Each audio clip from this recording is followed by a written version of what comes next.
بسم اللہ الرحمن الرحیم۔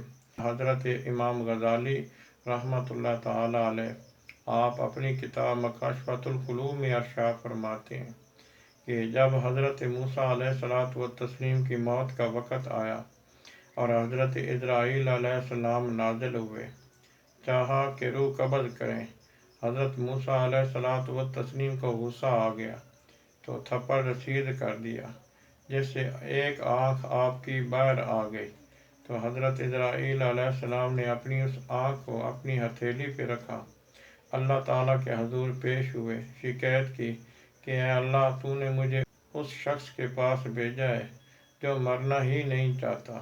تو اللہ تبارک و تعالیٰ نے ارشاد فرمایا کہ جاؤ میرے کلیم کو کہہ دو کہ اپنے سر پہ ہاتھ پھیر دیں، جتنے ان کے ہاتھ کے نیچے بال آ جائیں گے میں ان کی اتنی عمر بڑھا دوں گا۔ حضرت موسیٰ علیہ السلام نے کہا پھر اس کے بعد کیا ہوگا؟ تو حضرت اسرائیل علیہ السلام فرماتے ہیں کہ اس کے بعد پھر موت ہوگی۔ تو کہا اب کیوں نہیں؟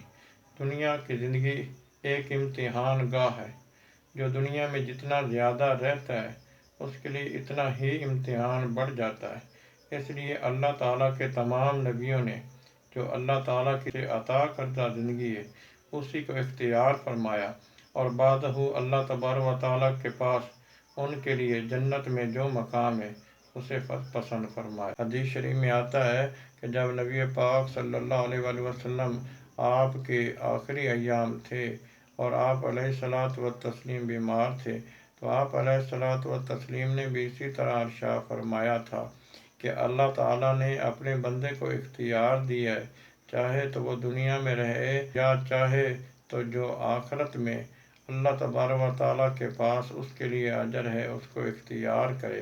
اور پھر آپ علیہ الصلاۃ والتسلیم جب فوت ہونے لگے تو آپ کی زبان پہ یہ لفظ تھے، اللہم الرفیق الاعلیٰ، اے اللہ میں تیری ملاقات کا مشتاق ہوں۔ تو اللہ تعالیٰ کے جتنے بھی نبی تھے انہیں دنیا اور آخرت میں اختیار ملا تھا، چاہے وہ دنیا میں رہیں چاہے آخرت میں چلے جائیں۔